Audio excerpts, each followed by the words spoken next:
कृष्ण चैतन्य प्रभु नित्यानंद श्री अद्वैत गदाधर श्रीवासादि गौर भक्त वृंद शिव रूप सनातन भट रघुनाथ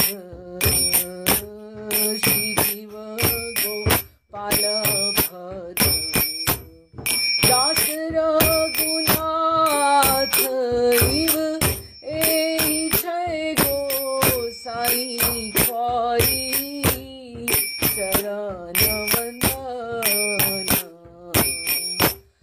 यहाँ हित विघ्न नाशे अभीष्ट पुराण यहाँ हित विघ्न नाशे अभीष्ट पुराण इव हरे कृष्ण कृष्ण कृष्ण हरे हरे हरे राम राम राम हरे हरे हरे कृष्ण कृष्ण कृष्ण हरे हरे हरे राम राम राम हरे हरे हरे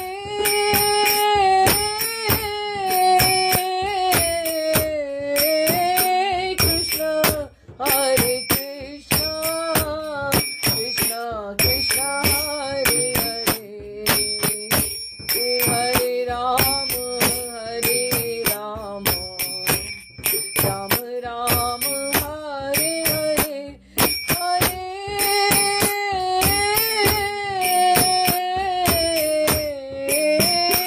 कृष्ण कृष्ण कृष्ण कृष्ण हरे हरे हरे राम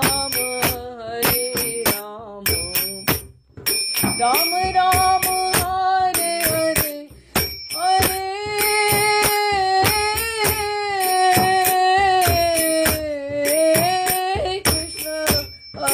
कृष्ण कृष्ण कृष्ण हरे हरे हरे राम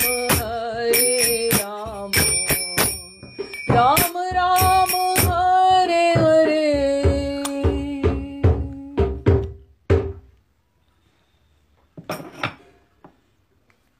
लाइट फ्लिकर क्यों हो रही है?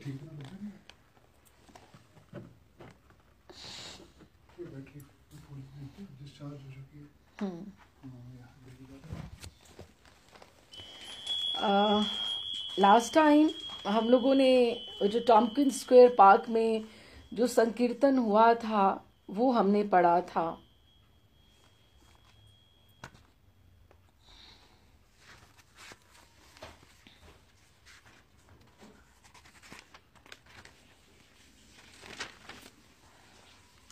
एक paragraph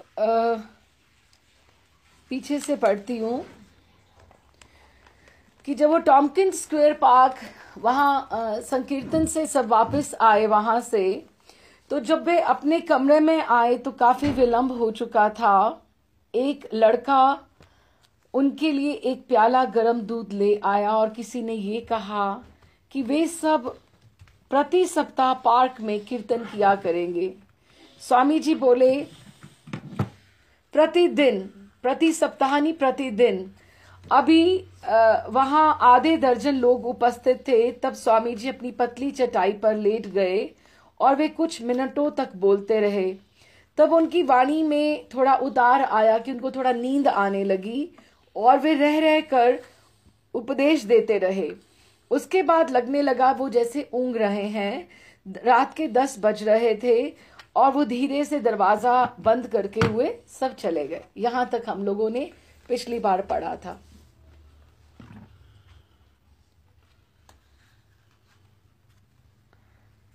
Don't do it. It's not working.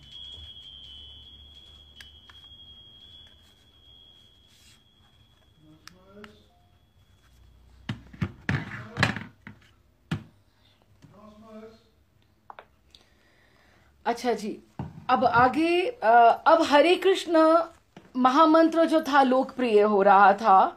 पार्कों में नियमित कीर्तन होते और समाचार पत्रों में भी समाचार रहते। हयग्रीव इसे हरे कृष्ण विस्फोट कहा करता कि जैसे जिस तरह से ये हो रहा था, प्रचार हो रहा था, हरे कृष्ण महामंत्र सब जगह बहुत लोकप्रिय हो रहा था, तो उसको हरे कृष्ण विस्फोट जो संकीर्तन होते थे उसका एक इम्पैक्ट बहुत अधिक आता था। लोअर ईस्ट साइड के हिप्पी कीर्तन को सबसे संधियुक्त घटना कहते और स्वामी जी के शिष्य LSD का सेवन नहीं कर रहे थे, तो इससे उनकी लोकप्रियता को हानि नहीं पहुंच रही थी कि वो लोग वहां पर कुछ भी कोई नशे वाली कोई चीज नहीं ले रहे थे। तो इससे एक बहुत बड़ा एडवांटेज था कि वो जो कर रहे हैं वो एक उनको नेचुरल जो प्लेजर था वो मिल रहा था, नेचुरल जो प्लेजर था वो मिल रहा था। और भक्तों को कोई हानि नहीं पहुंच रही थी। भक्तों को दैवी व्यक्ति माना जाने लगा कि ये कोई सुपर नेचुरल थोड़े से और अधिक काम कर रहे हैं, क्योंकि they were not taking any addiction और कुछ नहीं ले रहे थे, लेकिन उनका जो आनंद था वो कंट्रोल नहीं हो रहा था संकीर्तन के समय में। और जो भक्तों को ऐसी दैवी व्यक्ति माना जाने लगा जो आगे तक शांतिपूर्वक कीर्तन पहुंचाते, निशुल्क भोजन प्रदान करते और निशुल्क रहने का स्थान भी देते कि जो चाहता वहां पर आ सकता था, वहां पर उनसे प्रसाद लेने के लिए या रहने के लिए, जिनको भी अच्छा लगता वो वहां पे आ सकता था। सबके लिए वो स्थान खुले थे।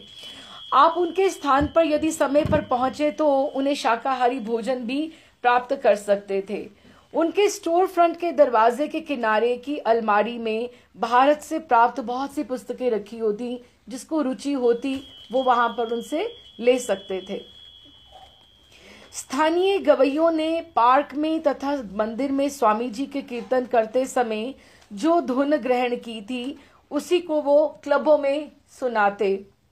लोअर ईस्ट साइड कलाकारों तथा गवैयों की स्थली थी और अब हरे कृष्ण की भी स्थली हो गई कि लोअर ईस्ट साइड पे जगह जगह संकीर्तन होने लगे और जो कलाकार उनसे वो जो भी धुनें लर्न कर रहे थे वो आगे जाके वही क्लब्स में और बाहर, तो लोअर ईस्ट साइड जो था वो सारा का सारा एक ऐसा हो गया कि जहां पर उनको यही संकीर्तन वहां पे हुआ करते थे।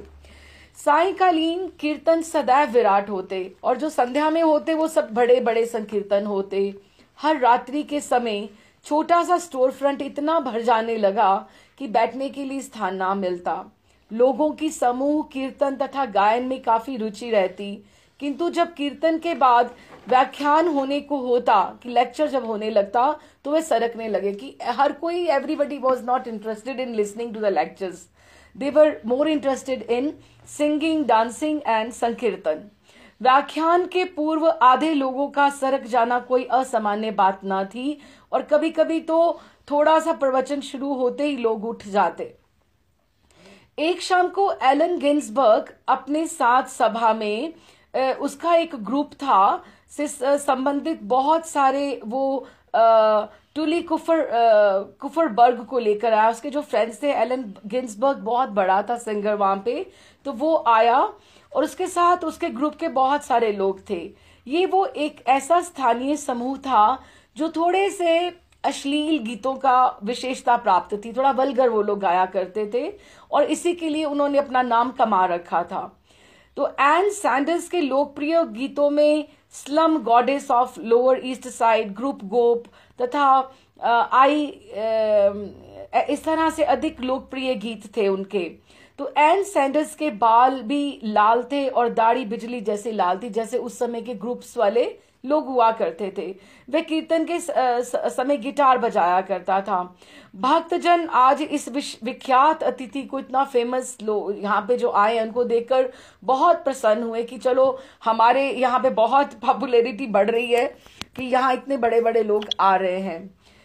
तो इस तरह की इस रात्रि में स्वामी जी ने उनको ये लगा कि उन्हें मटेरियलिस्टिक प्लेजर्स के ऊपर उन्होंने, प्रभुपाद ने डिसाइड किया कि ये जो काम वासना सुख है, क्योंकि ये लोग उसी चीजों के ऊपर बोलते हैं, तो उन्हीं के ऊपर हमें, मेरे को लेक्चर देना चाहिए। उन्होंने he just chose the topic like that कि काम सुख के मोह पर बोलने का निश्चय किया।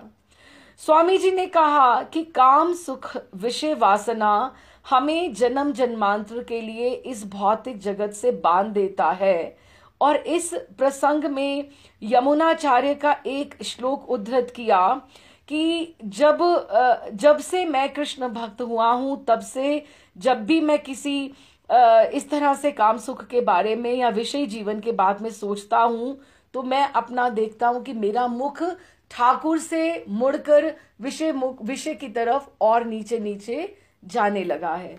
तो उन्होंने विषय सुख के ऊपर बात करी कि अगर हमें भक्ति में आगे बढ़ना है तो अपने काम सुख को पीछे हटकर हमें देखना चाहिए। अच्छा, लोअर इसके बाद ये जो लेक्चर हुआ, वो जो ग्रुप के मेंबर्स थे उनको बड़ा अनप्लीजिंग लगा कि ये सारी बातें जो थी ये तो हमारी जो फिलॉसफी है उससे तो बहुत अलग जाती है। तो दे नेवर टर्न्ड आउट, वहां पर नहीं आए। लेकिन एलन गिन्सबर्ग बाद में भी आया, वो अभी बताएंगे। लोअर ईस्ट साइड के हिप्पियों के मध्य से अनुयायी बनाने की इच्छा रखने वाले के लिए निश्चय ही विषय सुख के विरुद्ध बोलना कोई अच्छी बात नहीं थी। मतलब ये कहने का अर्थ ये है कि Prabhupada was not there to please anybody, कि he could not change his statistics, his principles, his rules of religion, जो उन्होंने शास्त्र में पढ़े थे कि ये नहीं कोई आया है तो मैं उसको किस तरह से अपने साथ अटैच करने के लिए मैं उसको अच्छे से बात करूं, और इस तरह से अपने वो उन्होंने कभी भी ग्रिप नहीं छोड़ी। अपने जो उनके रूल्स थे वो उनके रूल्स ही थे, उसको शास्त्रों को बेसिक्स रख के ही वो आगे बोलते रहे। तो निश्चय विषय सुख के विरुद्ध बोलना कोई अच्छी चाल नहीं थी। किंतु भक्ति वेदांत स्वामी ने कभी भी अपने उद्देश्य में परिवर्तन लाने की बात नहीं सोची कि मेरा जो लक्ष्य है वो मेरा ही है, उस तरह से इसमें मैं कोई कॉम्प्रोमाइज नहीं करूंगा। हाँ, जब उमापति ने बताया, उमापति ये जो उनके सारे जो डिसाइपल्स हुए ये उनके नाम हैं, क्योंकि अब हमें we have forgotten their other names, ये जो सारे के सारे थे। उमापति ने बताया कि अमेरिकन ये सुनना पसंद नहीं करते कि हमें काम सुख वासना के, वो उनका लाइफस्टाइल है। काम सुख वासना जो है वो उनका एक लाइफस्टाइल है। और उन्होंने कहा, प्रभुपाद को उनको बोला कि आपको पहले ही वो जो आए थे लेक्चर में, चाहे आप उनको धीरे धीरे बात करते, आपको एकदम से नहीं करना चाहिए था। लेकिन स्वामी जी ने उत्तर दिया कि मैं अमेरिकन्स को खुश करने के लिए अपनी विचारधारा, अपनी फिलॉसफी, अपने आचार्यों के दर्शन को नहीं बदल सकता, उसमें मैं कोई कॉम्प्रोमाइज नहीं करूंगा।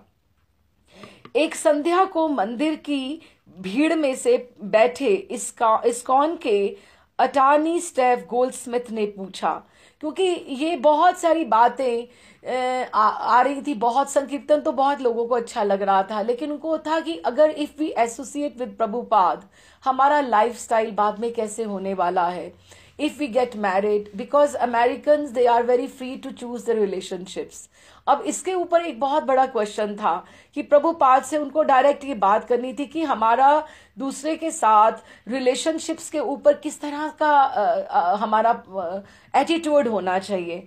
तो उस तरह से स्टेव गोल्डस्मिथ उसने पूछा कि रिलेशनशिप के संबंध में आपका क्या मत है, because they are very free and open to ask anything from Prabhupada. Swami ji ने कहा कि रिलेशनशिप हमारे धर्म में केवल अपनी पत्नी के साथ होना चाहिए, और वो भी संयम के साथ। लेकिन इस युग में ये बातें दुष्कर हैं, लेकिन भक्ति ऐसे ही प्राप्त होती है। गोल्डस्मिथ ने प्रतिवाद किया लेकिन काम वासना तो एक प्रबल शक्ति है। स्त्री के लिए जैसा मनुष्य अनुभव करता है उसे इनकार नहीं किया जा सकता। प्रभुपाद जी ने उत्तर दिया, इसीलिए तो प्रत्येक संस्कृति में, हमारे हर धर्म में, संस्कृति में विवाह का प्रावधान दिया गया है। आप अपना विवाह करके एक स्त्री के साथ शांतिपूर्वक रह सकते हैं, किंतु इंद्रिय तृप्ति के लिए it should not be for the sense gratification but for the higher purpose to get a good devotee lineage। हमें आगे अच्छी संतान धार्मिक प्राप्त हो, इसके लिए हमें रिलेशन रखना चाहिए कि एक स्त्री का पत्नी का उपभोग किसी मशीन की तरह नहीं होना चाहिए। इस तरह से कहकर स्वामी जी हंस पड़े। सबसे अच्छा तो ये है कि हरे कृष्ण का दोनों जप करें। और उन्होंने अपना हाथ ऊपर उठाए और माला जपते हुए कहा, इस तरह हम संपूर्ण झंझट से बच जाएंगे, क्योंकि विषय काम वासना एक ऐसी खुजलाहट जैसी है, बस इतना ही। और जब हमें जब दर्द होता है और हम खुजलाते हैं तो हालत इतनी खराब हो जाती है कि बाद में वही खुजलाहट हमें तंग करती है। इसीलिए उसको सह लेना अच्छी बात है और श्री कृष्ण से इसको सहने की सहायता मांगनी चाहिए। ये सरल नहीं है, क्योंकि अगर भौतिक जगत में अगर रिलेशनशिप्स जो हैं वो अगर क्षणिक आनंद देने वाली हैं, तो वो संसार में सबसे बड़ा बंधन भी है। जितना हम आगे आगे उसमें बढ़ते जाते हैं और उससे ही हम अपने डिजायर से नीचे नीचे नीचे नीचे गिरते जाते हैं। तो इसलिए हमें ठाकुर से सहायता मांगनी चाहिए। किंतु स्टीव गोल्डस्मिथ अपना सिर हिलाता रहा। उसको बहुत एकदम से प्रभुपाद के जवाब से तसल्ली नहीं थी। प्रभुपाद ने कहा, अभी भी क्या तुम्हारी कोई समस्या है? प्रभुपाद ने स्टीव गोल्डस्मिथ ने कहा, हाँ, ये सिद्ध किया जा चुका है, क्योंकि ये जो युद्ध होते हैं कि काम भोग वासना जो है, this is something very natural, और इसको दमित करना और इसका शमन करना बहुत घातक है। प्रभुपाद ने उसको उसका वाक्य पूरा होने से पहले इसको टोकते हुए कहा, लोग आजकल मांस खाते हैं और जब तक वे ऐसा करते रहेंगे पतन होते रहेंगे। मांस खाना, एक अशुद्ध आहार करना ही सब उसका कारणों का, सब स्थितियों परिस्थितियों का मूल है। वो युद्ध भी होते रहेंगे। यदि मनुष्य मांस खाता है, अगर उसका जो आहार है वो शुद्ध नहीं है, तो वो निश्चय ही अवैध यौनाचार भी करेगा। That he will be provoked to, अगर उसका आहार शुद्धि नहीं है, he'll be provoked to have illicit relationships with beyond one's marriage also, क्योंकि अगर आहार शुद्धि नहीं है, इसीलिए हर गुरु ने, हर आचार्य ने आहार शुद्धि के ऊपर अगर हम भगवान को अर्पण करके अगर हम प्रसाद पाए तो उसमें सात्विकता, उसमें हमें बल मिलता है। जिस तरह से कहते कि जैसा अन्न वैसा मन, कि कभी आपका देखो, कभी आपका हमारा भजन में बहुत मन लगता है और कभी नहीं लगता, तो हम एकदम से सोचते हैं कि कल हमने क्या खाया था, कहाँ खाया था। तो हमने कहीं भी, इसीलिए जो अच्छे डिवोटीज हैं वो देखभाल के हर जगह पे खाना नहीं खाते हैं और दूसरा किसी का बनाया हो कि कौन बनाने वाला है, किस तरह से, because all the energy in the body we get through food. हमारा जो वो खाना है वो सारे शरीर को हमारे एनर्जी देता है, माइंड को स्ट्रेंथ देता है। और अगर वो खाना ही अशुद्ध है तो प्रभुपाद ने इसीलिए उसके ऊपर, प्रसाद के ऊपर बल दिया, बिकॉज प्रसाद जो है that does not only purify our body but our mind and heart also. So we must insist कि whatever we get we must offer to Krishna to purify our all the energies, क्योंकि जितनी हमारी energies purify होंगी उतनी ही हम आगे progress कर सकेंगे, नहीं तो हम पीछे ही पीछे फॉल बैक होते जाएंगे। स्टीव गोल्डस्मिथ इस्कॉन का प्रभावशाली मित्र तथा समर्थक था। He really used to support ISKCON. किंतु प्रभुपाद ने अमेरिकन्स को प्रसन्न करने के लिए अपने कृष्ण भावना अमृत के अपने दर्शन में कोई परिवर्तन किसी के लिए नहीं लेके आना चाहते थे, कि वो उनको ये नहीं था कि मैं गुडी गुडी बातें कर लूं या मैं इनसे अच्छा सब बात करके मैं इनको अपने इसमें संघ में शामिल कर लूं, because they are the very big supporters और they are very good, they can financially they help me also. लेकिन he never wanted like that, he never wanted change in his philosophy, लेकिन रादर उनको वो युक्ति दे के उसको समझाया करते थे. बहुत से हम भक्तमाल कभी पढ़े या बहुत से ऐसे बाबा लोग के ग्रंथों में भी आता है कि कहाँ का किसी ने प्रसाद पाया. ये भी होता है कि भंडारे नहीं खाने चाहिए, किसी का डेथ होती है तो वहां पे भी पेट भर के नहीं खाना चाहिए. बहुत बार ये क्वेश्चंस आते हैं कि वैश्या के घर का अन्न खा के, क्योंकि ठाकुर को वो भोग लग सकता है. ऐसी बहुत सारी कथाएं हैं, हम लोग उनकी भी बात कर सकते हैं, but coming back to the our ग्रंथ ओनली. लेकिन कहने का बात ये है कि भगवान तो सब पचा सकते हैं. अब सूर्य जैसे है, सूर्य को अगर आप जल दोगे तो वो उसको भी एब्जॉर्ब कर लेगा, और अगर वो गंदा कीचड़ वाला पानी भी है, स्मेली वाटर भी है, वो उसको भी एब्जॉर्ब कर लेगा. लेकिन हमारी उतनी क्षमता नहीं है या हमारी इतनी स्ट्रेंथ नहीं है कि हम उसको एब्जॉर्ब कर पाए. तो इस तरह से हमारी एनर्जीज ऑलरेडी इतनी लेवल इतना हमारी लो रहता है कि हमें प्रसाद ने तो उल्टा स्ट्रेंथ देनी है. तो अगर हम खाना ही, हमारा आहार ही अशुद्ध हो जाए तो हमें वो चीजें नहीं मिलेंगी. अब now this is another chapter but very interesting and little different. रात्रि के 11 बजे थे और स्वामी जी के कमरे के छोटे से रसोई घर में केवल नहीं, या that is the next one which is, but anyway this is also good. Swami ji के कमरे के छोटे से रसोई घर में केवल एक ही बत्ती जल रही थी. स्वामी जी ऊपर के कमरे में कीर्तनानंद जो कीथ था और ब्रह्मानंद जो उसका असिस्टेंट था ब्रूस को भोजन बनाना सिखा रहे थे, क्योंकि अगले दिन रविवार को वो एक भोज देने वाले थे. तो प्रभुपाद ने वहीं स्टोर फ्रंट में सैटरडे जो संडे फीस्टिंग का जो प्रोग्राम होता था, जैसे हर मंदिरों में यहाँ होता है, ही हैड ऑलरेडी स्टार्टेड. तो वो उनको कुछ कुछ भोजन बनाना सिखा रहे थे, क्योंकि अगले दिन दे वर फाइनलाइजिंग कि कौन कौन सी हम डिशेस और कितनी कितनी बना रहे हैं. कीर्तनानंद ने सुझाया कि प्रीति भोज के रूप में इसको विज्ञापित किया जाए, और स्वामी जी ने ये नाम रखा. किंतु कुछ लोगों का विचार था कि प्रीति भोज सुनने में विचित्र सा नाम लगता है. प्रीति भोज जिसको हम मिल से, प्रेम से मिलकर सब एक भावना से खाएं. और भक्तों ने पड़ोस भर में पोस्टर लगा दिए थे. अब ये नहीं था कि उनके सिर्फ खुद ही डिवोटीज आने वाले हैं प्रसाद पाने के लिए, उन्होंने खुद पोस्टर्स बना के लगा दिए कि एनीबडी इज वेलकम. तो स्टोर फ्रंट की खिड़की की ओर संकेत भी, एरो भी बना दिया कि यहां पर कल प्रीति भोज होगा. स्वामी जी ने कहा था कि कम से कम हम 50 लोगों के लिए भोजन बनाएंगे, उसे ठाकुर जी को समर्पित करेंगे और फिर प्रसाद सबको बांटेंगे. अब प्रसाद की इंपॉर्टेंस के साथ ही ये जो हमने पहले टॉपिक पढ़ा है उसके साथ रिलेटेड है, because purification of the body and mind and energies इस तरह से ही होगी. अच्छा जी, तो उन्होंने कहा था कि प्रीति भोज ऐसा इस्कॉन का महत्वपूर्ण अंग होना चाहिए कि एवरी वीक हर जगह होना चाहिए. जैसा कि वो पहले भी कई बार बता चुके थे कि कृष्ण को अर्पित भोजन दिव्य बन जाता है, और जो भी इस प्रसाद को ग्रहण करता है उसे महान आध्यात्मिक लाभ होता है. प्रसाद का अर्थ केवल कृपा और कृपा ही है.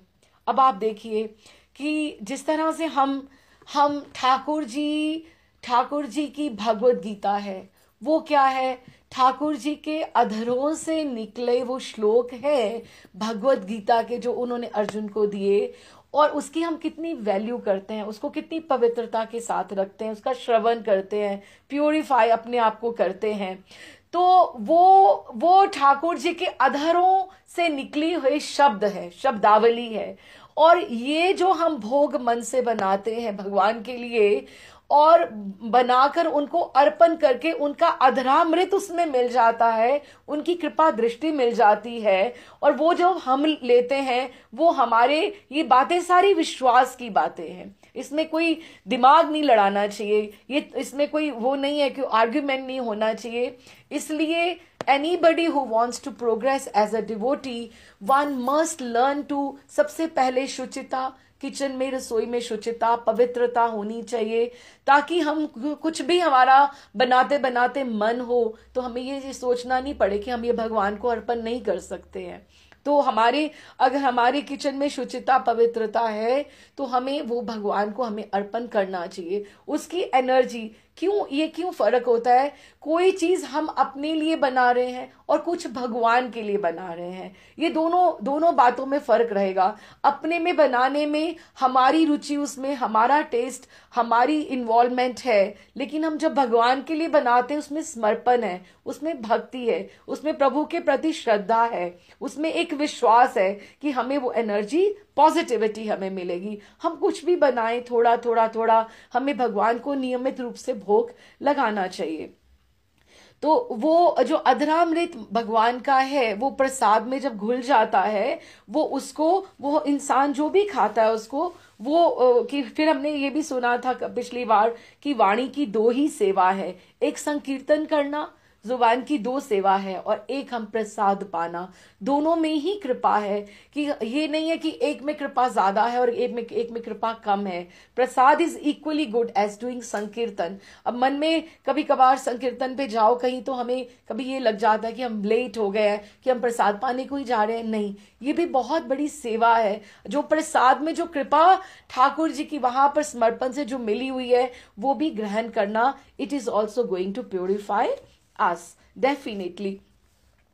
तो उन्होंने, प्रभुपाद ने प्रसाद के ऊपर बहुत बल दिया और कहा साक्षात एक कृपा है। स्वामी जी ने कम से कम 1 दर्जन 12 तरह की व्यंजन तैयार कराए, और उनके शिष्यों ने उनको एक एक करके सामने वाले कमरे में भगवान चैतन्य की चित्रपट के सामने रख दिया वहां पर। और उसमें हलवा था, दाल, 2 सब्जियां, अच्छा चावल मीन्स पुलाव की तरह चावल था, ऐसा सीधा सीधा चावल नहीं था, पूड़ियां, समोसे, मीठा चावल, सेब की चटनी और गुलाब जामुन को सब मिलकर इस्कॉन की गोलियां कहा करते थे, कि ये बुलेट्स हैं, जो खाता है वो इस्कॉन का ही हो जाता है। गुलाब जामुन सबको अच्छे लगते थे। स्वामी जी ने इस गुलाब जामुनों को मंद आंच पर, जब तक वो सुनहरे भूरे नहीं हो गए, तलते रहने में काफी समय लगाया था। अब ये चीजें देखिए, प्रभुपाद ने ही की गाइडेंस में, उनकी डायरेक्शन, सुपरविजन में ही सब बना। उनको तो कुछ नहीं ऐसा आता था, लेकिन they planned, organised everything, material, grocery, everything 1 day before, कि रात को 11 बजे तक तो दे वर ऑल प्लानिंग। तो उन्होंने कीर्तनानंद और ब्रह्मानंद की हेल्प से सब बनाया। तो फिर काफी समय लगाया था।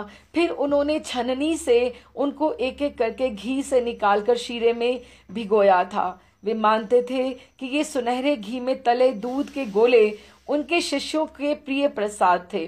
वह इन्हें इस्कॉन की गोलियां कहते, क्योंकि वे माया से युद्ध करने के लिए प्रमुख हथियार थे।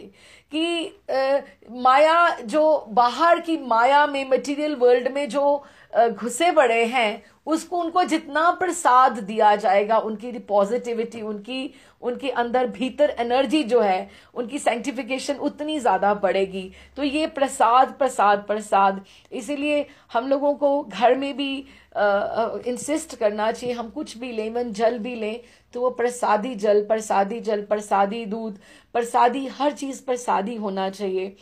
तो उन्होंने बहुत प्रेम से सब बनाया और भगवान को भोग लगाया। उन्होंने कहा ये प्रसाद जो है, ये माया से लड़ने के लिए हथियार है।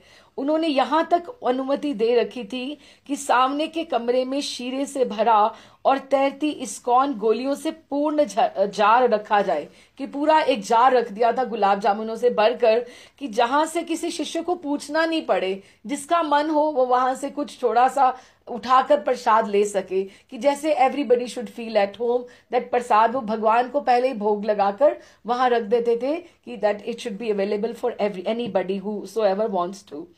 पहले के कुछ प्रीति भोजों में आने वालों की संख्या अधिक नहीं थी, किंतु भक्तगण भोज के प्रसाद के लिए इतने उत्सुक रहते कि अतिथियों की कमी उन्हें नहीं खली। कि पहले पहले कुछ कुछ संडेज को नहीं, every Sunday it used to be कि कभी संकीर्तन हो रहा और कभी ये प्रीति भोज हो रहा है। और या उन पहले पहले तो इतने गेस्ट नहीं आते थे, लेकिन उनको था कि चलो कोई नहीं, नहीं आए तो नहीं आए, हम ही बहुत ज्यादा प्रसाद पालेंगे कि इट्स इनफ फॉर अस। लेकिन फिर धीरे धीरे उनको उनको ऐसा लगता था कि और भी आए तो अच्छा है, लेकिन वो सारा का सारा स्वयं खा जाने को भी उद्यत रहते कि it used to be such a good food for them. सत्य स्वरूप कहते हैं, प्रीति भोज में एक ब्राह्मण स्पैगेटी नामक एक व्यंजन था जो चावल के चूर्ण से बनी गोलियों को घी में पकाकर चीनी की शीरे में डुबोकर बनाया जाता था। मुझे नहीं भी समझ आया, नाम तो ये स्पैगेटी जैसा कुछ लग रहा है, लेकिन चावल का चूर्ण पाउडर बन के और उसकी गोलियां और उसको घी में पकाया गया है। लगता है थोड़ा थोड़ा गुलाब जामुन जैसा ही लग रहा है कि चीनी में सीरे में डुबोकर उसको बनाया जाता है।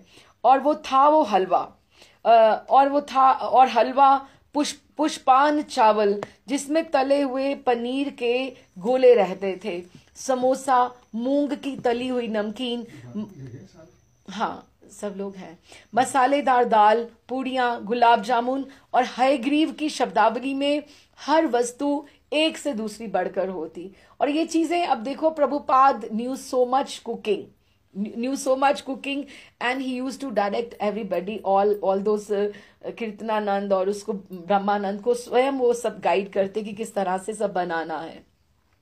भोज खाना एक गहन अनुभव होता था कि everybody used to relish and enjoy। ये मान लिया जाता था कि हम पूरे सप्ताह अपनी जीभ को वश में रखकर विधि विधानों का पालन करते हुए अपनी इंद्रियों को संयमित करें। सब लोग अच्छे से, they all wanted to become good devotees, कि हम अच्छे से चैंटिंग करें, हम अच्छे से करें ताकि हमें प्रीति भोज पे we will have something different and enjoy it मोर।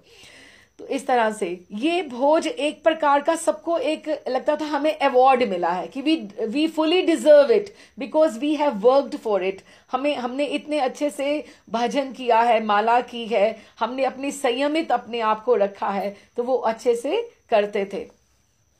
अच्छा, तो ये भोज एक प्रकार का पुरस्कार होता। स्वामी जी तथा कृष्ण हमें पूर्ण आध्यात्मिक आनंद का स्वाद चखाते। यद्यपि हम अभी नौसखिए थे, नौसखिए दे वर थिंकिंग कि हम लोग अभी इतने लर्नड नहीं है, हम लोग बहुत मतलब छोटे डिवोटीज हैं, हम लोग कुछ नहीं कर पा रहे हैं। कि Prabhupada at this age he such an advance devotee, he is teaching us, he is cooking also, he is guiding us also. लेकिन Prabhupada he is taking us as his friends, as the followers, disciples की हमें बहुत अच्छे से प्रभुपाद रख रहे हैं। तो उनको लगता था कि हमें he wants to take us to spiritual flight with him. तो अपनी थाली लेने से पूर्व मैं प्रार्थना करता कि मुझे कृष्ण भक्ति में रहने दें, क्योंकि मैं अत्यंत पतित हूं। क्योंकि हयग्रीव कौन था ये? हयग्रीव ही था, हाँ। हयग्रीव प्रार्थना करता कि मैं अत्यंत पतित हूं। उसको हमेशा लगता कि I don't deserve such a good food जिसमें एक एक में, और वो लोग हैप्पी लोग, और उन्होंने कब से कभी अच्छा खाना कहाँ, वैसे भी वहां पे कितना अच्छा खाना इतनी मेहनत से कौन बनाता है और कौन करता है। तो वो उसको हमेशा रहता था कि मुझे थाली उसको उठाने से पहले उसको प्रार्थना करता कि मुझे कृष्ण भक्ति में ही रहने दे, क्योंकि मैं अत्यंत पतित हूं। ये इतना कितना उत्तम भोजन है कि मैं स्वामी जी की सेवा बस करता रहूं और दिव्य आनंद के साथ इस भोजन को ग्रहण करूं। कि उनको सबको ये लगता था कि we don't deserve all this good treatment, कि प्रभुपाद हमारे लिए कितना ज्यादा कर रहे हैं। और तब मैं खाना शुरू करता, एक स्वाद के बाद दूसरा स्वाद का मजा लेता। अच्छा चावल, प्रिय तरकारी और रोटी, और ये सोचकर गुलाब जामुनों को अंत में खाने के लिए बचा के रखता कि दोबारा या तिबारा भी ले सकूंगा। हमारी आंखें बड़े बड़े जो बर्तन होते थे इस विश्वास के साथ लगी रहती कि पीछे सबके लिए अच्छी तरह खाने के लिए तो है ना, किसी के लिए कम तो नहीं पड़ जाएगा। गुलाब जामुन हर एक को बहुत प्रिय होते, तो उनको बहुत अच्छा लगता। ये समय पुनर्समर्पण का होता, एक तरह से हम अपने फुली डेडिकेटेड होते प्रभुपाद के प्रति, ठाकुर जी के प्रति, कि हमें वो रस मिल रहा है। ये समय पुनर्समर्पण का होता, हम सभी मुक्त स्वाद तथा इंद्रिय तृप्ति का लाभ उठाते, खाना परम आवश्यक रहता। सो प्रसाद नॉट ओनली इस्कॉन, हम कहीं भी चले जाएं, गुरुद्वारों में चले जाएं तो लंगर की इतनी महिमा है। गुरुजी भी हमेशा ये एम्फेसाइज करते कि पहले जो मुझसे मिलने आए, पहले लंगर हॉल में जाओ, पहले आप प्रसाद पाके आओ, because it is just the blessing, it's just the mercy, कृपा, ग्रेस। प्रसाद में जो है वो सब उसमें ही मिला हुआ है। इस तरह से तो धीरे धीरे उपस्थिति बढ़ती गई मीन्स जो प्रीति भोज में और number of people it was increasing. ये भोज मुक्त means everybody was welcome to join. There was no restriction कि आपको नहीं आना और there is a limited food, आपको नहीं लेना, बल्कि कह के प्यार से सबको दिया जाता। और अपनी सुस्वादुता के लिए विख्यात मीन्स उसमें इतना टेस्ट होता था कि everybody used to relish it so much। अधिकतर स्थानीय हिप्पी आते, जो स्थानीय लोकल थे हिप्पीज वो आते, किंतु यदा कदा प्रयोग के लिए न्यूयॉर्क के उच्चतर लोग के वर्ग या फिर भक्तों में से किसी के माता पिता आ जाते थे। ये जो हिप्पीज होते या ये जो लोग होते थे वो कभी कभी अपने पेरेंट्स को भी बुला लाते थे कि आप देखो कि हमारे गुरुजी कैसे हैं, हम वहां पे कैसे रहते हैं, कैसा खाना खाते हैं, किस तरह से हम लोग रहते हैं। तो वो मिडिल क्लास से थोड़ा सा और हाई क्लास के लोग भी वहां पर प्रीति भोज को अटेंड करने के लिए आने लगे। इस तरह से जब छोटा सा ये मंदिर स्टोर फ्रंट भर जाता तो अतिथि गण आंगन में जा बैठते, जो पीछे से किचन के बाहर का आंगन था वहां पे बैठ जाते। वे प्रसाद से भरी कागज की और वो पेपर प्लेट्स रहती वहां पर, भरी कागज की तश्तरी लेकर पीछे के बाग में चले जाते और पिकनिक की मेज पर या फुहारे के नीचे अन्यत्र जाकर बैठ जाते। खाने के बाद वे और लेने के लिए स्टोर फ्रंट में पुनः आ जाते। किसी को प्रसाद के लिए मनाही ना होती। भक्त प्रसाद पात्रों के पीछे खड़े रहते और अतिथि दूसरी बार मांगने उनके पास, like it never use to be like buffet कि वो अपने आप उठा के कुछ ले रहे हैं। जो भक्त होते थे, जो दीक्षित जो भक्त होते थे वो खुद सर्व किया करते थे, जिसको जो चाहिए अपने आप अपने हाथ से सर्व किया करते थे। अन्य किराएदारों को तो ये अच्छा ना लगता जो आस पड़ोस के लोग थे, क्योंकि आंगन अतिथियों से भर जाता। अतः भक्तजन उन्हें शांत करने के लिए प्रसाद भरी प्लेटें लाकर देते। तो फिर ऐसे कि just to satisfy the neighbours, तो थोड़ा थोड़ा प्रसाद वो पहले ही डालकर नेबर्स को दे देते कि they should not make noise that we are inviting every week so many people, so they just used to pacify them like that, कि उनको इस तरह से कहा करते। यद्यपि स्वामी जी नीचे मंदिर में नहीं जाते थे, किंतु क्योंकि जब ये सारा it used to be organised by all the devotees, Prabhupada बनाने तक, भोग लगाने तक ही वो अपना उनको गाइडेंस देते, उसके बाद वो ऊपर अपने कमरे में चले जाते थे। किंतु एक प्लेट स्वामी जी नीचे मंदिर में नहीं जाते, किंतु एक प्लेट लेकर वे अपने कमरे में चले जाते, भक्त उनको दे आते और वहीं से वे अपने नवीन कार्यक्रम की सफलता के विषय में बड़े ही प्रेम से सुनते रहते कि कितने लोग आए नीचे, कैसा चल रहा है, क्या क्या चीज किसको क्या पसंद आई, अच्छा अगली बार हम ऐसा प्लान करेंगे। So he was excited about it. अब इतनी प्रभुपाद की पॉपुलैरिटी वहां पर प्रीति भोज करके बढ़ रही है, देयर इज नो क्वेश्चन कि प्रभुपाद के ये जो फंड्स हैं प्रीति भोज के कहां से आ रहे हैं और उनका किराया कैसे चल रहा है, ग्रोसरी कहां से आ रही है, because so many people and new devotees and new people they are joining, तो अपने आप डोनेशंस वगैरह साथ में जुड़ता जा रहा है। तो एक बार भक्त लोग अत्यंत भूखड़ता से खा रहे थे। अभी कभी कभी ऐसे होता है कि बहुत भूख लगती है भक्त को, तो वो भूखड़ता से खा रहे थे।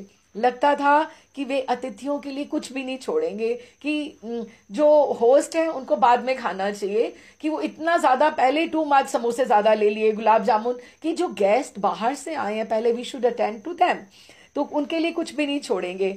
अतः कीर्तनानंद और ब्रह्मानंद को उनको इस भेटूपन के लिए कहना पड़ा कि आप लोग थोड़ा कंट्रोल करके खाओ, पहले जो बाहर के लोग हैं उनको थोड़ा हमें अच्छे से सर्व करने दो। तो उसके बाद धीरे धीरे उनकी समझ में आने लगा कि ये जो रविवारीय प्रीति भोज है, ये नए नए लोगों को प्रसाद का इधर सब अट्रैक्ट करने का, it is a good point to convince them and to bring them to our community. धीरे धीरे उनकी समझ में आने लगा कि रविवारीय भोज उनके कुतूहल और आनंद के लिए तो है, लेकिन लोगों को कृष्ण भक्ति की ओर ले जाने के लिए बहुत जरूरी है। हम लोग कंटिन्यू कर रहे हैं। अच्छा जी, भक्ति वेदांत ने भारत में ही बैक टू गॉडहेड नामक पत्रिका प्रारंभ की थी। यद्यपि वे 1930 से लेख लिखते आ रहे थे, किंतु 1944 में कलकत्ता में उन्होंने अकेले ही इस पत्रिका का शुभारंभ किया था। कि अभी ये जो ग्रंथ लिखे जाते हैं, ग्रंथ जो लिखे जाते हैं वो हर एक के कैलिबर के नहीं होते हैं, हर एक के कैलिबर के नहीं होते हैं। हमारे कथा चालू है।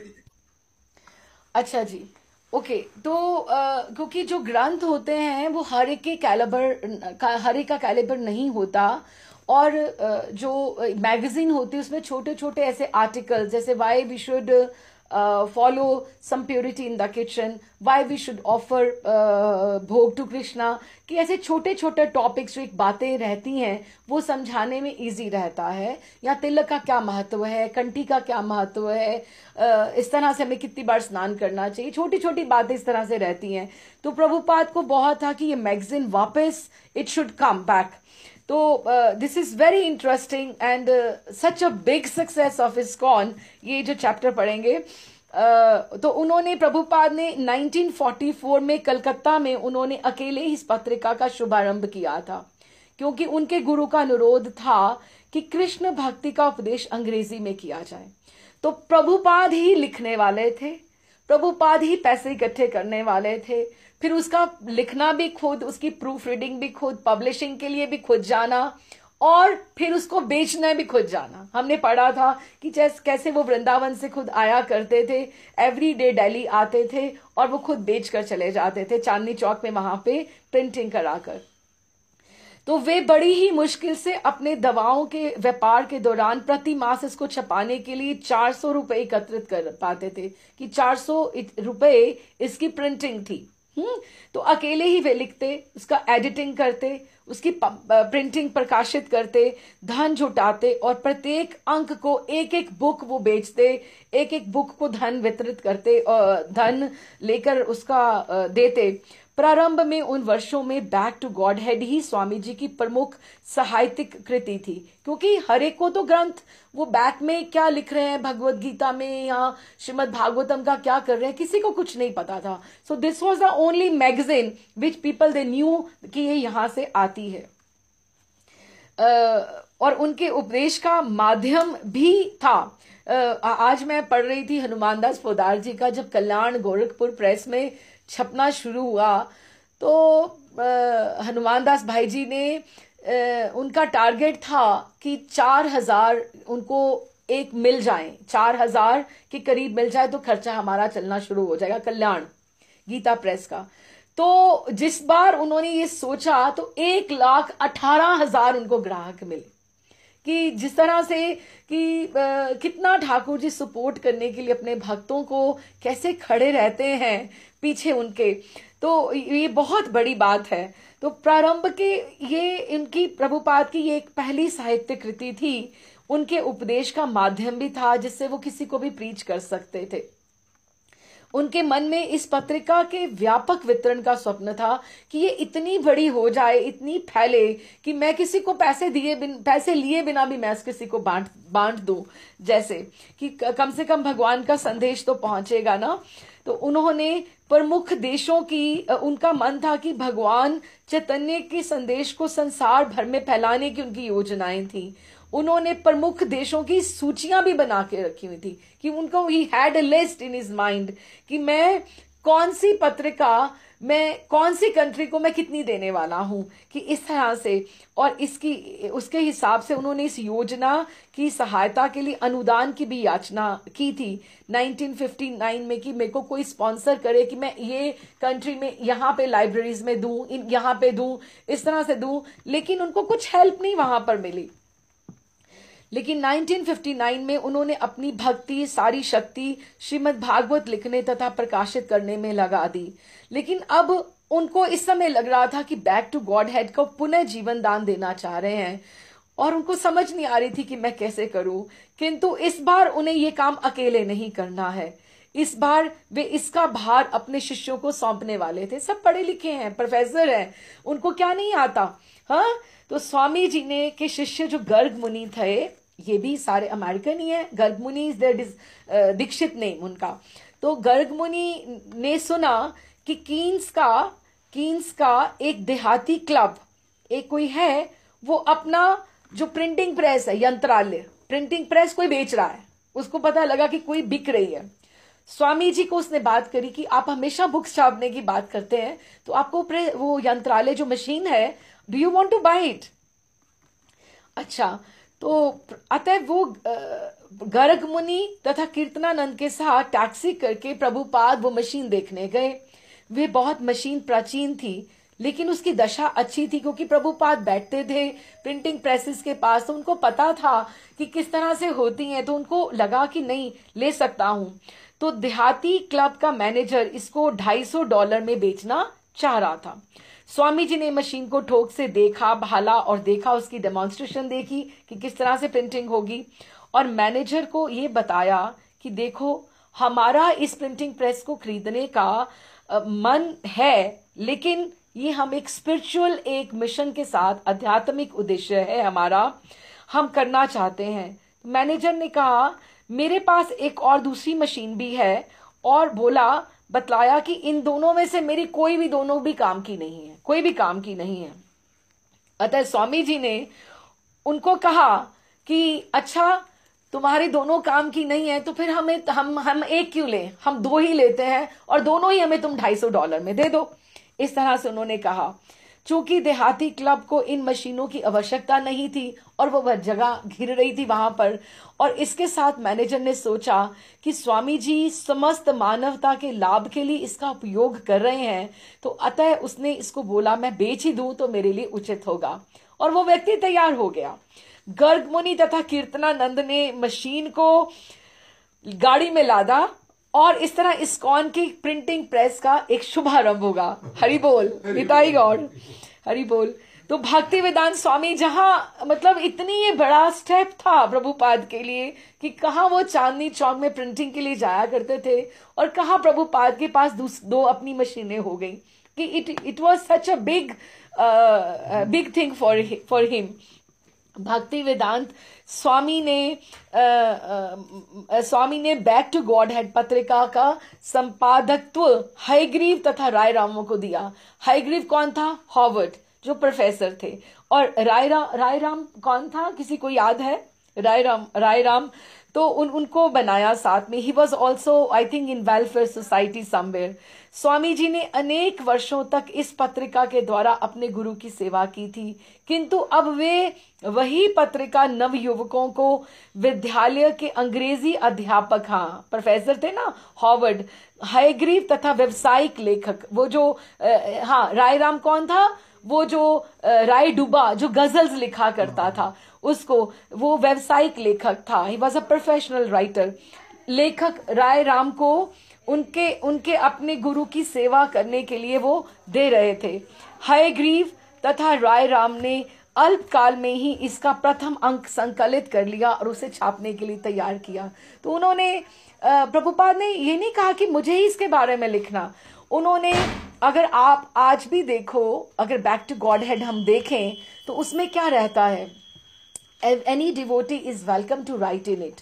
कि जैसे आपने ठाकुर जी के लिए कोई आपको अपनी पर्सनल अनुभूति हुई, आप उसमें लिख सकते हैं। आपने कोई डिश ट्राई करी है नहीं, ठाकुर जी के लिए आप उसके बारे में लिख सकते हैं। अपने एक्सपीरियंसेस आप शेयर कर सकते हैं।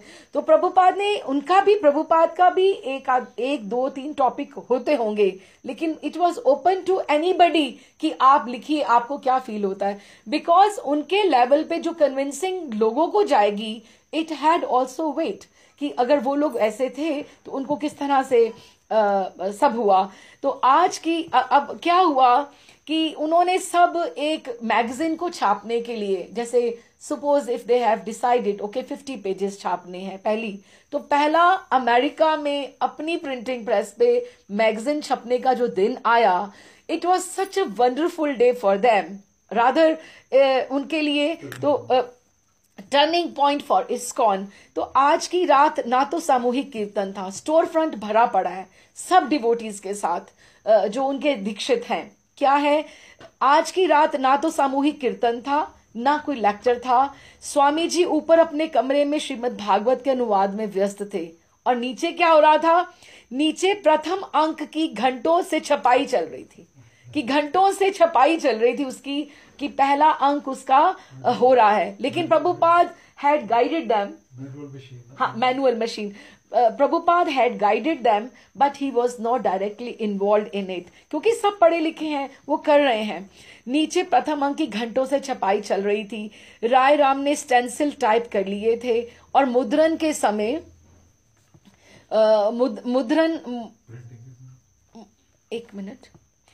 मुद्रण के समय वह मशीन के पास अत्यंत घबराया खड़ा था। वो जो गजल्स का वो था जो लिखा करता था, प्रत्येक पृष्ठ की छपाई देख रहा था और अपनी दाढ़ी खुजलाता जाता था, इस तरह से कर रहा था।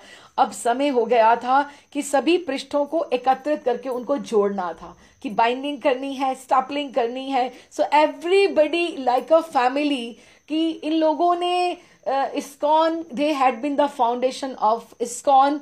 Nobody can neglect their effort, so much love and dedication. कि कितने बजे हैं रात को और वो लोग सारा उसका पहला सब छाप रहे हैं। किस तरह से अब समय हो गया था सब पृष्ठों को एकत्रित करके जोड़ने का। 28 पृष्ठ थे, पहले 28 पेजेस थे। ऊपर नीचे के आवरण पृष्ठों को एक 100 प्रतियों का ढेर दो बिना वार्निश की गई बेंचों पर लगाया था। अभी 28 पेज थे, उसको ऊपर नीचे करके 2 बेंच उन्होंने लगाए, और ऐसे ऐसे कर करके उन्होंने लगाए हुए थे कि एक जना जा रहा है, उसको उठाते उठाते एक पाइप बना के लेकर आ रहा है, तो वहां पर एक स्टैपलिंग के लिए बैठा है। इस तरह से सारे करके इस तरह से उसको पाइल अप करते जा रहे हैं। अच्छा, तो बिना वार्निश किए गए 2 बेंचों के ऊपर रखा हुआ था, जिसको रैफल ने गर्मियों, वही रैफल जो सिर्फ उसको खाने में इंटरेस्ट होता था, लेकिन उसने बैठने के लिए लकड़ी के 2 बेंच बना के दिए थे प्रभुपाद को, कि बैठने के काम आते हैं। किसी की कितनी छोटी छोटी कॉन्ट्रीब्यूशन है।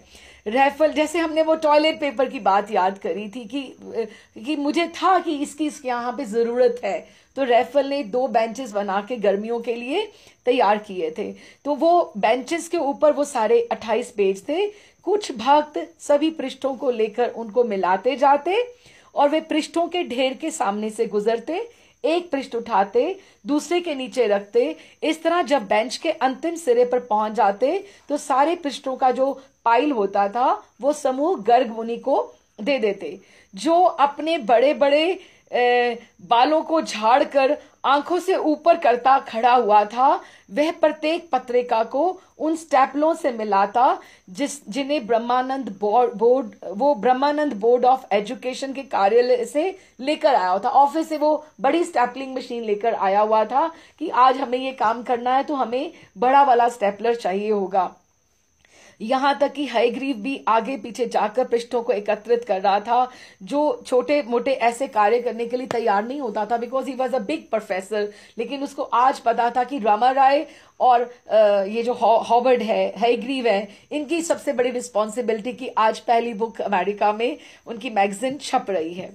सहसा बगल का दरवाजा खुला और उन्होंने देखा कि स्वामी जी उनकी ओर निहार रहे हैं। इतने प्यार से प्रभुपाद ने देखा और फिर दरवाजे को पूरी तरह खोलते हुए कमरे में प्रवेश किए।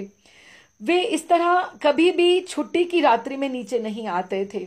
अतः उन सबको एकदम से अप्रत्याशित भावना तथा उनको एकदम से प्रेम का उदय हुआ कि प्रभुपाद हमें देखने के लिए आए नीचे कि उनके बच्चे क्या कर रहे हैं, क्या काम हो रहा है। पीछे प्रेरणा तो उन्हीं की है सारी। प्रेम का उदय हुआ और उन्होंने सबने पहले सब काम छोड़ के घुटनों के बल प्रभुपाद को, अपने गुरु को प्रणाम किया। उन्होंने अपना हाथ उठाते हुए मना किया कि नहीं नहीं, कार्य करो, कार्य में देर नहीं होनी चाहिए। और जब तक अभी झुक ही रहे थे, कुछ झुकने के बाद उठ ही रहे थे, उन्होंने कहा ना ना, जो तुम कर रहे हो वो सबसे जरूरी है, तुम इसको चालू रखो। जब वे उठकर खड़े हो गए और साथ स्वामी जी को खड़े देखा तो उनकी समझ में नहीं आ रहा कि क्या करें, किंतु वो स्पष्ट था कि वे प्रभुपाद को और उनके गुरु को ये इतना काम प्रिय था, प्रिंटिंग ऑफ बुक्स। तभी अगर आप देखो आज भी ये द्वारिका वासिनी की जो टीम है इधर मंदिर में, इस्कॉन में, she herself she is dedicated so much to book distribution. वो टाउन में जा जाकर खड़ी होती हैं, ग्रुप है इन लोगों का। कीर्ति माता जी भी हमारी जो हैं वो भी एक एक दिन जाती हैं उनके साथ, टाउन में खुद जाके कन्विंस करके लोगों को एक एक बुक, पैसे की बात नहीं होती, 50 शिलिंग इज वेरी नॉमिनल कि किसी को लगे कि कोई चीज कुछ खरीदी है। लेकिन प्रभुपाद जो इतनी छोटी छोटी बातें लिख कर गए हैं, कभी कोई ग्रंथ ये प्रकाश किसी के हृदय में ले आए तो किसी का जीवन बदल आए। कीर्ति माता जी पहली बार भी मुझे बोलती थी कि सबसे पहले when she was 18 years old London में, तो राजन और Kirti they came across Prabhupada's book for the first time and then it changed their life. नहीं तो इस तरह से धीरे धीरे यू नेवर नो कि किसकी लाइफ कहाँ से क्या प्रकाश करने वाली है। तो इस तरह से उन्होंने ये कहा कि प्रभुपाद ने उनको कहा कि ये उनका सपना है उनके और उनके गुरु का, किंतु ये स्पष्ट था कि वे उन्हें बैक टू गॉड हेड पत्रिका निकालते देखने के लिए नीचे आए थे। अतः वे सब शांत भाव से दक्षता पूर्वक कार्य करते रहे। प्रभुपाद पृष्ठों की कतार से होकर आगे बढ़े, अपना हाथ अपनी शॉल से बाहर निकालकर संपूर्ण पत्रिका के पृष्ठों के गड्ढे को और एक सिली हुई पत्रिका को उन्होंने स्पर्श किया और अपने माथे से लगाया और बोले, इस्कॉन प्रेस, ये इस्कॉन की पहली प्रेस है, प्रिंटिंग प्रेस है।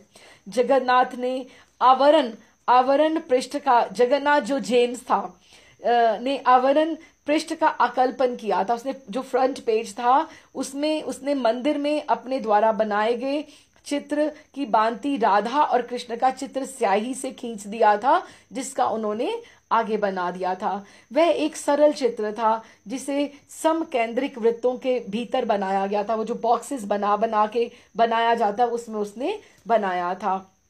प्रथम पृष्ठ पर वही आदर्श वाक्य था जिसे प्रभुपाद ने वर्षों तक बैक टू गॉड हेड में इस्तेमाल किया था, और सबसे पहले वही लिखा था कि ईश्वर प्रकाश है, अविद्या अंधकार है। कि हमारा इग्नोरेंस जो है, हम जैसे जैसे भगवान की तरफ हम अपने इग्नोरेंस के मोड में हैं, और जैसे जैसे हम भगवान की तरफ आगे बढ़ते जाते हैं, हम प्रकाश की तरफ आगे बढ़ते जाते हैं, which is going to fill our life with all the enlightenment. वो हमारे जीवन को प्रकाश कर देगी। तो इस तरह से उन्होंने ईश्वर प्रकाश है, अविद्या अंधकार है। जहां ईश्वर है वहां अविद्या नहीं रहती, वहां इग्नोरेंस नहीं रहती, जहां पर भगवान होते हैं। प्रभुपाद ने संपादकों को जो पहली हिदायत दी थी वो ये थी कि पत्रिका नियमित रूप से प्रति मास निकलनी चाहिए। Every month we should write something and we should print. भले ही वे इसकी चाहे प्रतियों को बेच पाए या ना बेच पाए, केवल चाहे 15 पेज अगर हम प्रिंट करें, 20 करें, जितना हमारे पास मटेरियल तैयार हो उतना ही, लेकिन हमें एवरी मंथ इसको छपाना है और उसका स्तर को हमें डेकोरम एक बनाए रखना है। उन्होंने हयग्रीव को अपने कमरे में बुलाकर, अभी क्योंकि हयग्रीव और राय रामा ने ये सब काम किया था, तो Hayagriva was the leading one in this one, जो who was a professor at university. तो उसने हयग्रीव को, उन्होंने जब ये काम हो गया तो अपने कमरे में बुलाया और अपनी पुस्तक जो श्रीमद् भागवतम के 3 खंड थे उसको अपने हाथ से भेंट किए और उसके प्रत्येक खंड के जो पहला पेज था उन्होंने अपने ऑटोग्राफ्स हयग्रीव को दिए और कहा हयग्रीव दास ब्रह्मचारी को अपने आशीर्वाद सहित ऐसी भक्ति वेदांत स्वामी की आशीर्वाद के रूप में उन्होंने अपनी लिखी हुई भगवत गीता उसको उनको दी कि तुमने इतना बड़ा मेरा स्वप्न पूरा किया हयग्रीव।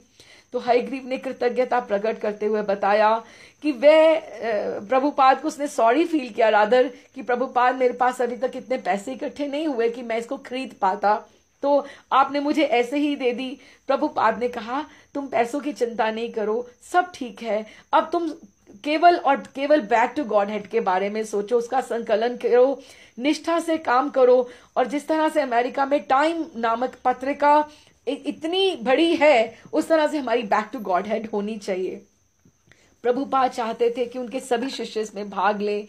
उन्होंने कहा आलसी मत बनो, कुछ ना कुछ थोड़ा बहुत लिखो। वे अपने शिष्यों की ये पत्रिका उनके अपने धर्मोपदेश के लिए प्रदान करना चाहते थे, उनके खुद के एक्सपीरियंसेस उसमें लिखे होने चाहिए।